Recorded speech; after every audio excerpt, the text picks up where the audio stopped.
Hello, everybody. Happy Monday morning. Dave Neal here, stand-up comic and host of Bachelor Nation News. In this video, we have an update on the Erich Schwer reveal from late last week that he had blackface in a 2011 high school yearbook photo. Of course, he apologized about 24 hours after that expose. And now the question is, how can producers prevent this type of thing from happening again? Every year, we dive into contestants' problematic past, where people come from, different points of views, whether it be racist, ignorant tweets, misogyny. I mean, it's pretty much guaranteed at this point some contestant, as we have 2-3 dozen of them every season, will have some of that ignorance, racism, whatever it is in their past. So we're going to talk about it. Bachelorette is a very good podcast that dove into this conversation. So I'm going to play a little bit of what they have to say. And then another TikTok that basically says, look, it ain't the CIA. The producers don't get a chance to vet everyone this deep. They do their due diligence. They do their background reports, and anything else that comes out, what can you do? So I'll play both sides, and we'll talk about it. Follow me on Instagram at DNeals. I got some stand-up comedy clips I just posted over there. And I'll also be live on Patreon at patreon.com/Dave Neal. I'm going live at 10:15 a.m. The chat will be open for all the private members. You can go hang out over there. Also, don't forget, we're featuring different teachers every single day, and today's teacher is Mrs. Val, and she has a nice, robust Amazon wish list. You can donate to her, add to your cart, and send right over to her community and help that teacher out. I appreciate everyone who's been supporting. I've also got the Dave Neal community, 1,800 members, which is a private Facebook. Private Facebook community, but free. And I just posted about my first video of the day losing subscribers, and so I was like, hey, it's a good one when I lost a couple subscribers. So I lost subscribers, I guess, because of this thumbnail. But I think I'll gain more subscribers just because people enjoy my honest opinions as I see them. Major a-hole got arrested. If you didn't watch this video, this was James McCoy Taylor from JoJo's season of The Bachelorette. And he, of course, uses his identity as a MAGA supporter to speak about righteousness, this, that, and the other. And of course, as we know, or as we found out over the weekend, he was arrested for peeing in public, drunk driving, and a firearm in his vehicle, and also driving a 18-year-old freshman back to her dorms. So not exactly an upstanding citizen. I like to call people like this out. So if you're upset that I'm talking about MAGA, maybe be upset about the MAGA people that are committing crimes. Maybe be upset about the grifters and the people that are using people's good intentions against them and weaponizing fear to make people feel a certain way. Oh my gosh, the world's crazy. They're going to get you. They're going to take you this. They're going to give you that. They're going to steal your restrooms. They're going to do one thing after another. If you're being sold on fear, trust me, you're probably being duped. Probably. And then and then I got this comment. We'll start the video in a second. Okay, Dave, one of the reasons I love your videos is because you don't make it political. And I'm like, what? I don't make it political. I rant all day about my beliefs. Whether that's, people want to put that into a box. I rant about my beliefs. The MAGA part wasn't necessary. I'm not right or left, but I'm very sad about continuing to divide people by that kind of thing. I don't like it when people make fun of AOC either. I'll tell you what, this guy is dividing people. People who buy merchandise to be part of an identity. That's what divides people. Being on the right side. Being, wearing this and putting on your flags with former presidents, images superimposed into Rambo shirtless photos. That's the divisive thing. That's the weaponized fear. Not what we're doing, okay? So if you didn't like my video about Steve Bannon being arrested because he grifted and stole millions of dollars from people that thought they were donating to good causes, that ain't on me, guys. That ain't on me. Okay, and make America great again. For who? Was it always great for everybody? And that's kind of one of the core questions we ask when we cover these topics. Bachelorette's posted this. New bonus episode is out, and not us having to talk about a contestant's past racist actions yet again. And of course, the emotional labor that must go into a segment of our audience that sees racist activities and feels a certain way. Have grace for what they must be feeling in moments where it unearths whatever racism that they felt growing up, whether it be in high school or college or at work or, walking through a 7-Eleven, whatever that case might be. They said, nah, Can we please get somebody over there in casting who can do all the right kind of digging so we don't end up having to discuss this yet again in the upcoming season? Like, for real, because y'all should have known this, and Erich should have said something. And then we got another black square. I mean, this cannot be real. Okay, so I'm going to play a clip from them, and then I'm also going to play a clip from this TikTok right here that kind of has not a counterpoint, because it's not about pitting people against each other. What I'm learning with my platform, as I've grown it in the last year or two, is that people who watch my channel don't necessarily watch or listen to others. So it's good to pull snippets from each other and share an information. Wealth comes from information, and it's important to hear from people that may look like you and I and may not. We're across gender, race, and other sort of socioeconomic divides. It's important to hear from others how the world affects them. And so let's start right here with this podcast title, which is called Blackface is Racist. You can find it anywhere you listen to podcasts, and they have a Patreon where they go farther in depth. It's Michaela and Victoria. Let's have a listen. No, not even Ben Nye. Like, just like the thick, nasty makeup that you get from Party City. That's like, you really shouldn't be putting that on your face. Sure. That's what it was giving. Apparently this man was trying to pay tribute to Jimi Hendrix. Yeah, that's what he said. That's what he said, according to his Instagram apology post. His apology reads as such: I wholeheartedly apologize for the insensitive photo of me in blackface from my high school yearbook that has been circulating. What I thought at the time was a representation of my love for Jimi Hendrix was nothing but I can't even talk. Was nothing but ignorance. I was naive to the hurtful implications of my actions to the Black community and those closest to me, and will forever regret my offensive and damaging behavior. I am deeply ashamed by my actions and understand that my apology is only the first step in taking accountability. Now, I've read everyone's comments all over the place to get a good scope of what people are thinking. I'll share their response, but I will say this. One of the biggest issues I think people have that didn't agree with the apology was that he wrote that he apologizes for the photo, not for the act. And to me, I can't speak for others. I kind of feel like that's splitting hairs. I think he's apologizing for the whole thing. But again, I can't tell you what he's thinking, and I can't tell someone else how to feel with what they respond to this. The other thing people said is he didn't say it was racist, right? He said it was ignorance, and he said all these other things, but he didn't say it was racist. I'm sure if someone had talked to him before he made this apology, I'm sure he would include those types of things. And I also feel like he's like, as a normal human that's not in the world of public speaking, I don't think it's the worst apology for someone who's never publicly apologized before. It's not as good as Rachel Kirkconnell's. Rachel Kirkconnell had like a month or two where she sat and probably read a lot of the criticisms about her, and she offered sort of like a bulletproof apology and then did some work to sort of make right of her own past. We'll have to see what Erich does moving forward as far as after the final rose, conversations, things like that. We'll have to see how that goes. Let's hear their response. I'm going to need y'all. If you about to go on the Bachelorette, and you got some racist shit in your background,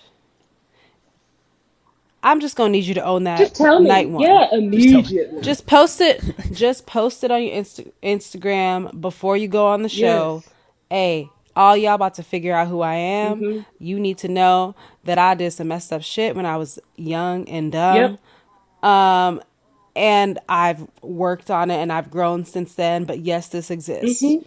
Now my thought, and I don't disagree, I think that would be fantastic if someone was like, look, oh boy, well, I used to shoot from the hip. I came from this, it's almost like the Eminem in 8 Mile when he's like, yeah, I do live in a trailer park with my mom. Remember the rap battle? He just says it all. So then when it's the other guy's turn to roast him, he's like, I got nothing else to say. You already said it all. I do love that idea. My thought, if I had to just guess, is that Erich had no idea that this photo even existed, didn't remember it until it was unearthed. That's just my thought, which goes to show the sort of problematic world people can live in. The fact that no teacher told him to wash his face off. The fact that the administration and the yearbook team and everyone thought this was perfectly fine. They cropped the photo and placed it. They looked at it. It didn't fall into the yearbook, right? So I don't say that to make an excuse for him. I say that to say the ingrained issue that exists not only there in Bedminster, New Jersey, or whatever it was, but also in other pockets and factions and in Fulton County and Forsyth and all these different random places that it may exist, including New England, where I'm from. Absolutely. You kidding me? Absolutely. It's not like the South is this way. No. It exists rurally. It exists in inner cities all over the place. It is ingrained. And it would, yeah, if you knew that was coming out, get ahead of it. Absolutely. I don't think now they go on to say, and I encourage you to listen to the whole thing. I'm going to play one more clip from them, but I don't want to I don't want to just have it all shared on my platform. Go check it out. Give them a good review, all those things. It's great. It's great for their podcast that they keep elevating their ranking within the community so that their voices can be amplified. I think that's a great thing. What is it? Tides rise all ships, whatever it goes. Okay. And maybe one day when I get the barn built with a podcast studio, they can come in and we can have a nice, great conversation. I would love that for all the different recappers in Bachelor world. Okay. So they posed a question. Did the Bachelor franchise know that the blackface was coming out? And that's why they, operated in certain ways. My thought was no. I found out that the blackface photo was coming out hours before it was released. I knew that whoever had the photos was trying to send it. They didn't send it to me. I wasn't met with that moral conundrum. Do I share this? Does it get posted here? What do I do with this? I wasn't met with that. But I do know they sent it to other recappers along with Reddit to see, to get it out there. So the question becomes, did they find this that day, or were they holding on to it and waiting for the most epic moment to share it? I don't know. And if they did, it still exists. It doesn't mean it didn't happen, So I don't think the show knew about it beforehand. And then they asked the question, like, how can the show do better? Can the show find every yearbook from every contestant? You're looking at 30 contestants. Their high school yearbook would be 4 years, plus their college year. I mean, I understand in hindsight saying it's out there in plain sight. But when you look at it, I don't know if the show has that bandwidth to deal with it in that way. All right, so let's go to them analyzing the apology here. And again, I think it's fantastic work. Like I said before, it's a ton of emotional labor to have to react this way. I'm appreciative that they're doing it, but again, it should not be expected. That's the fact that if other people hadn't brought this up, you would have never apologized for it. Like, you're not are you apologizing because you are sorry? Or you're apologizing. Or are you sorry because you got caught? Or both. Exactly. And also, are you sorry because you got caught? Because in your apology, you don't acknowledge that it's racist. Now, and also a lot of people were like, oh, he's deleting comments or he's trying to do this or trying to do that. I always say this, unless you've ever been publicly shamed, it can take a little bit of time for those emotions to work through you. It can take a little bit of time to be like, I'm angry, I'm mad, I'm sorry. What did I do wrong? Oh my gosh, I really did this wrong. And it's almost like beating away your exoskeleton of defensiveness. So I never get too hung up on people that might like not know what they did and how wrong it was at first, because that's just like chipping away at getting to the truth there. So if it's all about getting to the truth and moving forward, I personally don't hang up on whether they were apologizing for getting caught versus, because in a lot of cases that people aren't public figures or that aren't out there, they learn what they did was wrong. They look back and they go, oh, I was so stupid. I can't believe that. Oh my gosh, whatever. Oh, like we learn from our mistakes and move forward without being prosecuted for them in the court of public opinion. Here on the show, though, that's not the case. We can analyze how someone's past. And I think if we're going to put all that bandwidth into doing it, at least we can try to make the world a better place moving forward. Again, I'm not saying the Bachelorettes aren't doing that. I think that's exactly what they are doing. Right. And I don't want to hear, there's a slew of Bachelor Nation. I'm assuming, I can't presume what everyone looks like on the other side of their avatars on Instagram, but white members of Bachelor Nation assuming that we are obligated to forgive him immediately, particularly because he apologized so fast, unlike Rachel K. Of course, and then people, oh, you're forgiven, and obviously everyone's going to feel a different way about it. It is not my place to tell other people how to feel. It's not my place to forgive him and all those things. Go check out the full episode that they have there. It's interesting, and then they've got the full long conversation on their Patreon. So definitely go give that a check out. And I'm going to play just a clip of, again, this isn't to say that these are opposing opinions, but here's an opinion of someone who says, look, what someone did 10 years ago is not who they are today. Let's have a listen. It seems like every other season, Bachelor Nation gets swept up in some contestant controversy that has me asking the same thing every single time. What exactly is the point of these archaeological digs into a contestant's personal history? I ask this sincerely. What do we actually get out of these rage-baiting deep dives? Now, obviously, the Bachelorettes are responding. They didn't expose him. They're responding to what's out there. So it seems like the beef that Batch with Soli has here on TikTok and Instagram is the people that do get off on that like expose culture. Particularly after the lead has already made their choice. Because I'm far from convinced that we can make an accurate moral judgment on someone's character today based on a yearbook photo or old social media post. And look, I'll just start by stating the obvious. I'm not trying to defend blackface. And I know this is unpopular to say, but finding an old incriminating photo just isn't as simple as, gasp, we've got a flagrant racist on our hands. By now, I've heard several Bachelor accounts make the argument that this Erich drama, in which his 2011 high school yearbook depicts him dressed up as So I guess the question would be, could someone have done a racist act? Like I think we can all admit blackface is racist when we know the history of it and the sort of perpetuating the making and as it was used to make fun of black culture, this, that, and the other, right? Can someone do a racist act and not be a racist? You know, is that a stigma that sticks with you for life? And these are questions I don't have answers for, and people will think different things of them. Hendricks and blackface proves that ABC needs to step up its vetting when casting for the show. Apparently, the process needs to be akin to political oppo research. I guess producers are now expected to comb through yearbooks, decades-old tweets, all the Instagram likes, just to make sure that the 30-year-old man of your dreams was also a perfect teenager. Because nothing says ideal match like having been a squeaky clean 15-year-old with progressive foresight. And why stop at high school? Hell, let's find that shady post on Zanger or MySpace that they posted in 7th grade, or you can interview people. So that's Batch with Soli. It's a good 5-minute rant, whether you agree or disagree. It's a good rant. She prosecutes her opinion very well. She covers different bases. And I think it's interesting to hear. I think it's a lot more interesting than just a simple comment like someone's a racist or someone's this or someone's that. Both Batch with Soli and Bachelorettes both do a fantastic job in presenting what's so troubling about the information that's out there. How we move forward is up for debate. I'd love to know what you guys think. Leave a comment. I'm going to be live on Patreon right after this. Patreon.com/Dave Neal. In the pinned comment section is our teacher of the day. If you'd like to support her, do some good for others. It makes you feel good. Trust me. We'll talk to you guys in a little bit. Bye, everybody.